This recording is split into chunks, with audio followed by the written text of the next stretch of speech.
গুরু শুক্রাচার্যকে এটা জ্ঞাত নন যে রাহু আমাকে শুধু এই জন্যই গ্রাস করতে পারে কারণ আমরা দেবতারা রাক্ষসদের সঙ্গে একটা সন্ধি করেছিলাম। হ্যাঁ, স্মরণে আছে আমার। আর ওই সন্ধি অনুসারে রাহু কেবল গ্রহণের দিনই আপনাকে গ্রাস করবে। যদি রাহু আমাকে এর চাইতে বেশি সময় ধরে গ্রাস করে রাখে তাহলে সৃষ্টির ওপরের প্রতিকূল প্রভাব পড়বে। আপনি খুব ভালো করে জানেন যে আমার জ্যোতি দ্বারাই এই সৃষ্টি চালিত হয়। ওনার এই প্রবৃত্তি আমাদের জন্য সংকট উৎপন্ন করতে পারে।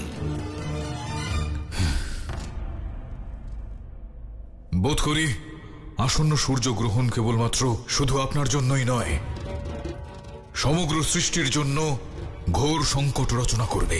আপনি চিন্তিত হবেন না ইন্দ্রদেব, ওই দাম্ভিক রাহুকে তার বাস্তবিক স্থান আমি চিনিয়ে দেব।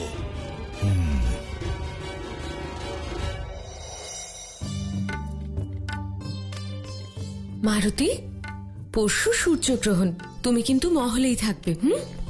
আর আমার মিত্র মাতাম? মিত্রদের এখানেই চলে আসতে বলবো। তোমরা মহলের ভেতরেই খেলাধুলো করবে, ঠিক আছে? আর আমি কিছু ভেঙে ফেললে আপনি আমায় বকবেন, তাও আমার মিত্রদের সামনে। তাই নাকি? আমি কখন বকেছি তোমায়? তর্ক করো না, এরকম কথা শুনবো না। সূর্যগ্রহণ আছে, মহলের ভেতরে থাকবে আর উপবাসও করবে। আচ্ছা ঠিক আছে, আর তর্ক করব না, আর আমাকে শাস্তি দেবেন না। এ কোনো শাস্তি নয়, সূর্যগ্রহণের দিন উপবাসে থাকতে হয়। কেন মাতা? সূর্যগ্রহণ অর্থাৎ সূর্যদেবকে রাহু গ্রাস করে, সেই কারণে সূর্যদেবের তেজ কমে যায়। সেই সময় যদি তুমি কোনো ভোজন করো তাহলে পুষ্টি পাবে না, উপরন্তু অনিষ্ট হয়ে যাবে। কিন্তু মাতা, সেই সময় যদি আমার খিদে পায় তখন? মোটেই না, সূর্যগ্রহণের পূর্বেই আমি তোমার পেট ভরিয়ে দেব, এইভাবে।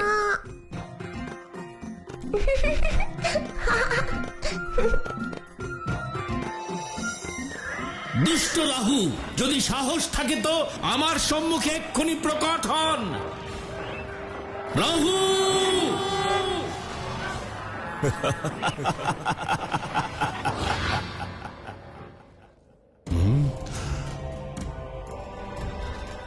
সূর্যদেব, গুরু শুক্রাচার্যের কেবল একটি কথায় আপনি এত ভীত হয়ে গেলেন যে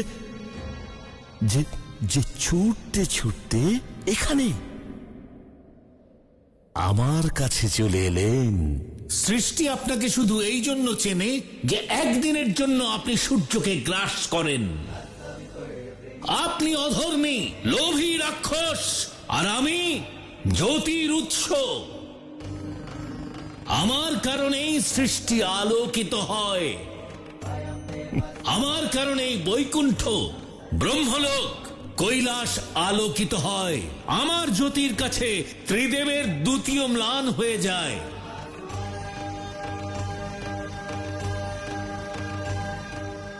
অভিনন্দন আপনাকে সূর্যদেব, অভিনন্দন। কিন্তু কাল, আগামীকাল তো আপনাকে ত্রিদেবও রক্ষা করতে পারবেন না। যদি এটাই সত্যি হয় তাহলে কাল আমার কাছে পৌঁছানোর জন্য দেবসেনার সম্মুখীন হতে হবে। যেমন আপনার ইচ্ছা সূর্যদেব। আমাদের অসুরেরাও ব্যাকুল হয়ে আছে দেবতাদের রক্ত শুষে নেওয়ার জন্য। প্রথমে আপনাদের আমরা পরাজিত করব, আর তারপর আপনাকে চিরকালের মতো গ্রাস করে নেব।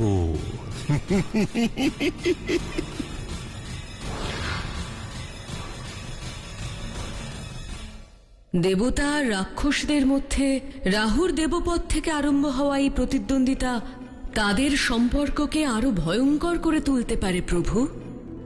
রাক্ষস রাহু তো আসরিক প্রবৃত্তির জন্য স্বার্থপর আর দাম্ভিক। কিন্তু সূর্যদেবের এখন তার তেজ নিয়ে অহংকার হয়েছে। এ হলো অহংকারের লড়াই। প্রভু, এই পরিস্থিতিতে সংসারকে দেবাসুরের সংগ্রামের বিধ্বংসী পরিণামের হাত থেকে বাঁচানোর জন্য আপনি কি করবেন?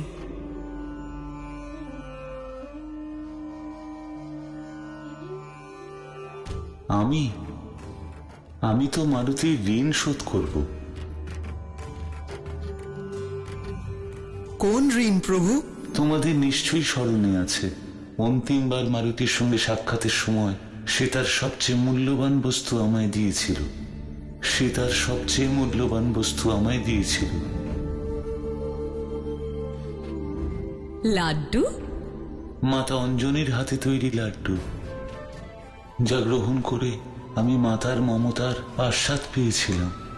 মারুতি এভাবেই নিঃস্বার্থ হয়ে আমায় ঋণী করেছিল। সেই সময় আসন্ন, যখন সেই ঋণ থেকে আমি মুক্ত হব। আমিও উৎসুক প্রভু, আপনার সেই দৈব লীলা প্রত্যক্ষ করার জন্য। আর সেই ক্ষণ থেকেই আরম্ভ হবে মারুতির হনুমান হিসেবে যাত্রা। আগামীকাল সূর্যদেবের মুখোমুখি হব আমি, আর আপনি আমাকে কথা দিয়েছিলেন যে আমি অসুরকুলের সহায়তা পাব। কিন্তু কোথায় কোথায় সেই অসুর বাহিনী? এই হলো আপনার সেনা।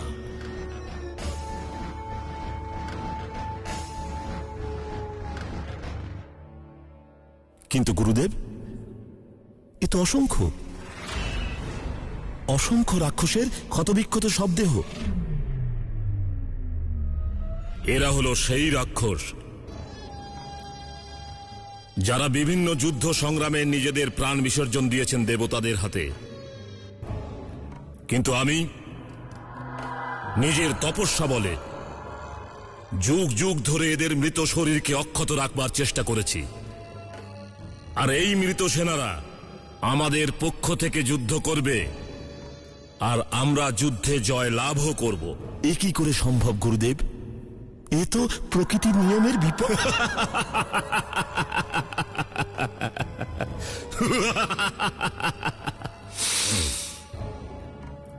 গুরু শুক্রাচার্যের তন্ত্র শক্তির সামনে সৃষ্টির নিয়মও মলিন হয়ে যায়। সাগর মন্থনের পরে দেবতারা অমৃত পান করে অমর হয়ে গেছেন, কিন্তু দেবতাদের সঙ্গে যুদ্ধে জয়লাভ করতে হলে সমস্ত রাক্ষস কুলকে বিশেষ ক্ষমতার অধিকারী হতে হবে।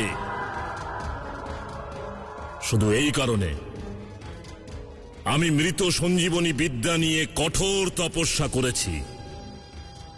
আর এখন আমি সেই বিদ্যার বলে যে কোনো মৃত রাক্ষসকে পুনর্জীবিত করতে পারি। পরখ করতে চাও?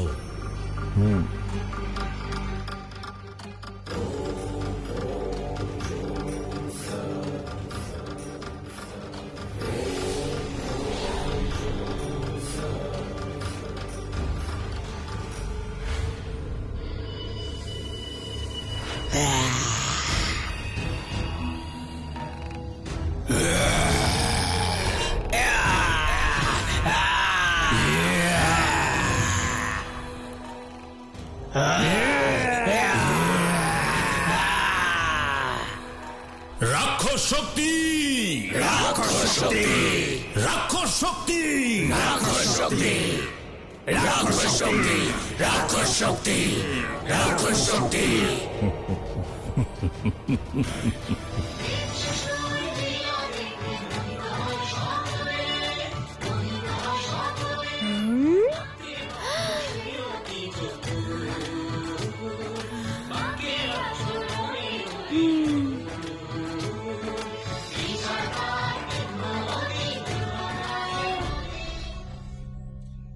আলে লে লে লে, কেউ কালো টিকা লাগিয়ে দাও দলপতির কপালে, যাতে কারুর দৃষ্টি না পড়ে যায়। বাহ মারুতি, আজকে তোমাকে সুন্দর লাগছে। ধন্যবাদ মিত্র, সুন্দর লাগবে বলেই আমায় মাতা সাজিয়ে পাঠিয়েছেন। চলো চলো জগন্নাথ। হ্যাঁ চলো। হ্যাঁ হ্যাঁ চলো চলো। হ্যাঁ চলো। মারুতি, আজকে আমরা হঠাৎ এখানে কেন আসলাম? তাও আবার আমরা একা একা। যেমন ওই মিষ্টান্ন দেখে আমার খুব লোভ হচ্ছে, কিন্তু দেবে কে? আমাদের কাছে তো অর্থই নেই দেবার জন্য। মিত্র, আমার মনে হচ্ছে তোমার লোভের ব্যবস্থা করতে হবে। আমি তো শুধু আমার মিষ্টান্নের জন্য ভালোবাসা প্রকাশ করছিলাম, লোভী নই আমি। ওহ, ঠিক কথা, শুধু লোভী নয়, মহালোভী আমাদের এই জগন। সেদিন আমার পায়েস চুরি করে খেয়ে নিয়েছিল।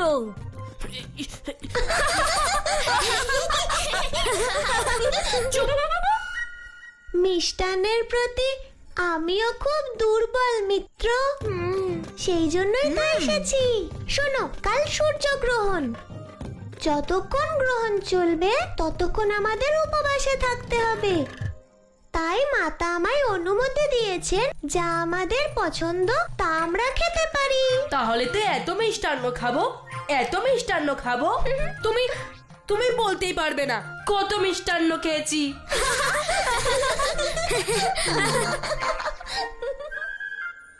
কিন্তু বন্ধুর কি হবে? আমার চেহারা দেখে কিন্তু আমার খাওয়ার ক্ষমতা বিচার করতে যাও না মিত্র। হতে পারে যে আমার শরীর মশার মতন, কিন্তু আমি খাই একটা হাতির সমান। তাহলে প্রতিযোগিতা হয়ে যাক। চারজনের মধ্যে যে সর্বাধিক মিষ্টান্ন খাবে সেই প্রতিযোগিতায় বিজেতা হবে। হ্যাঁ, হয়ে যাক। তাহলে চলো। হ্যাঁ, চলো চলো। প্রণাম কাকা। প্রণাম যুবরাজ।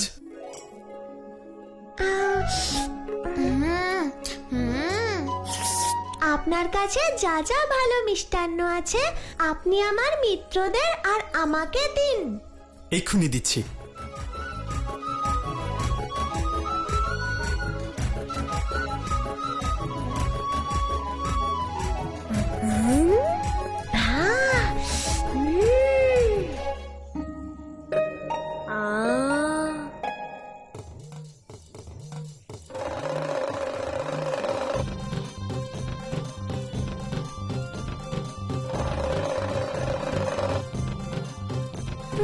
सांसों का अनमोल खजाना माटी बदले जाए। আহা, কি মধুর ধ্বনি। জগন মগন বন্ধু, তোমরা কি সকলে এক্ষুনি এই ডমরুর মধুর ধ্বনি শুনলে? আমাদের ধ্যান এখন শুধু মিষ্টান্নে, বাকি কিছু শুনতেও পাচ্ছি না, দেখতেও পাচ্ছি না। আমরা তোমার ছলনায় মোটেই ভুলবো না মারতী। তুমি আমাদের ভুলিয়ে এই প্রতিযোগিতা জিততে চাইছো। আমি এক্ষুনি আসছি।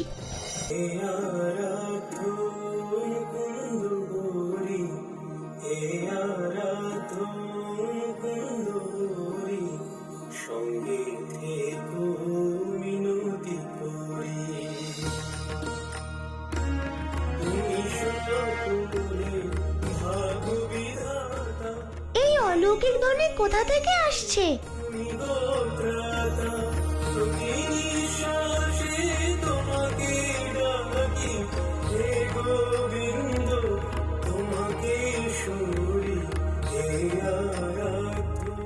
অদ্ভুত, মনে হচ্ছে যেন এই মধুর ধ্বনি চতুর্দিকে প্রতিধ্বনিত হচ্ছে।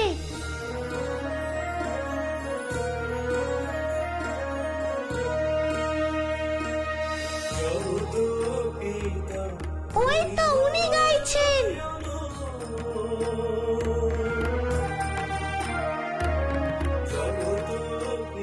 মুনিবর, মুনিবর।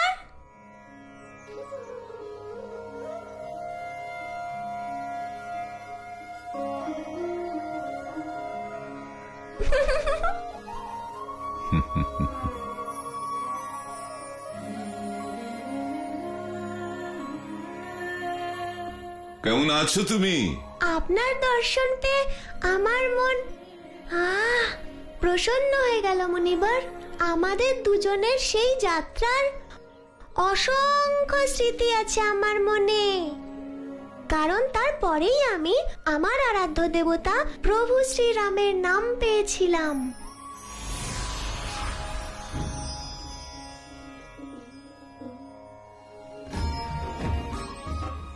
তোমার এই কথাতেই ভোলে বাবা প্রসন্ন হয়েছেন।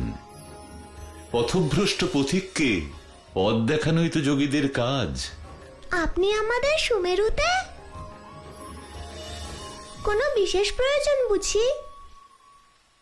যেভাবে বহমান জলরাশি, উড়ন্ত পাখির কোনো দেশ কোনো সীমা নেই, ঠিক তেমনি আমারও কোনো গৃহ নেই, কোনো ঠিকানা নেই। আপনি আমার সাথে আমাদের প্রাসাদে চলুন। আমার মাতার সাথে সাক্ষাৎ করে আপনি অতি প্রসন্ন হবেন। মাতা? চলুন মুনিবার, আমি আপনাকে আমার মাতার হাতের তৈরি লাড্ডু খাওয়াবো। আপনার মনে আছে তো আপনি কত তৃপ্ত হয়েছিলেন?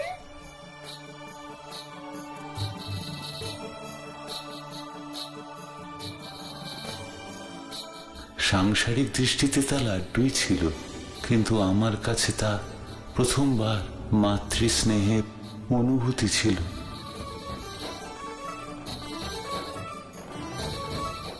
মারুতি, তুমি ভাগ্যবান, তুমি তোমার মাতার স্নেহ ভালোবাসা পাও, কিন্তু আমি এখানে জগতের প্রতি কর্তব্য পালন করতে এসেছি।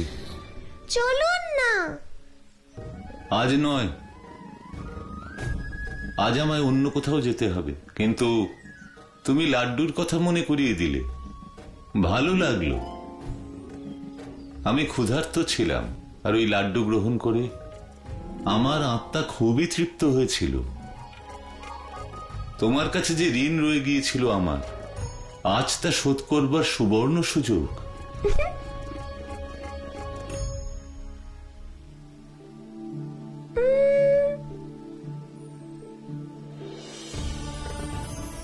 এ তোমার জন্য।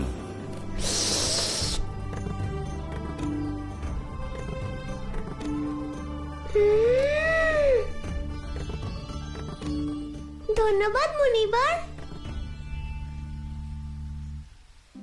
এই দুর্লভ ফলের স্বাদ অতুলনীয়।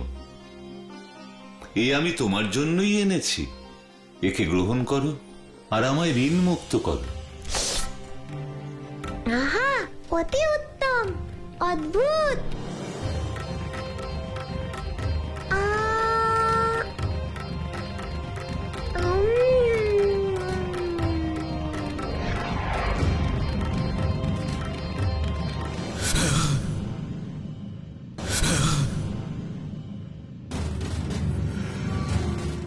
কি হয়েছে ইন্দ্রদেব? আপনাকে বিচলিত দেখাচ্ছে। এক মুহূর্তের জন্য মনে হলো আমার যেন কোনো মহাশক্তি সূর্যদেব আপনাকে গ্রাস করল। কি? এর কি কারণ হতে পারে? অবশ্যই এটা ওই দুষ্ট রাক্ষসদের বিস্তার করা মায়াজাল। ওই রাহু হয়তো আমাদের ভুল বোঝানোর চেষ্টা করছে। ওই পাপী রাহুর কাছ থেকে আর কি বা প্রত্যাশা করা যায়? কিন্তু ওই মূর্খ জানে না যে ওর বিরুদ্ধে আমি দাঁড়িয়ে আছি, মহাপরাক্রমশালী স্বর্গের রাজা দেবরাজ ইন্দ্র। ওই দুঃসাহসীকে দণ্ড দিতে হবে দেবরাজ, যে আমাদের সর্বাধিক তেজস্বী দেবতা সূর্যদেবকে গ্রাস করতে চায়। সূর্যদেবের তেজ সম্পর্কে ধারণা নেই ওই অধর্মীর। এই সৃষ্টি ত্রিদেবের কৃপা ছাড়াও চলতে পারে, কিন্তু সূর্যদেবের জ্যোতি ব্যতি রেখে নয়। আপনার সাথে শত্রুতা করে ও দেবতাদের অস্তিত্বের ওপর প্রশ্ন চিহ্ন তুলেছে। আপনার সম্মান অর্থাৎ আমাদের সম্মান। হে দেবগণ, আপনারা আপনাদের সম্মান রক্ষার্থে মহাসমরে প্রস্তুত? হ্যাঁ, আমরা প্রস্তুত। আমরা প্রস্তুত দেবরাজ। সূর্যদেব, পুনরায় দেবাসুর সংগ্রাম হবে, আর এই মহাসমর হবে সম্মান রক্ষার্থে। ওই রাক্ষসদের আমরা নিশ্চিহ্ন করে দেব। করে দেব। এত সুস্বাদু ফল এর আগে আমি কখনো খাইনি।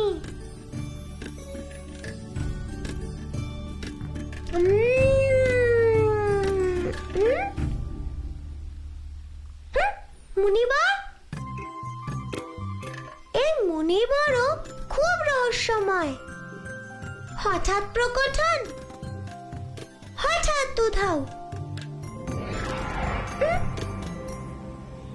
আকাশ তো নির্মল, তাহলে মেঘের গর্জন শোনা যাচ্ছে কোথা থেকে?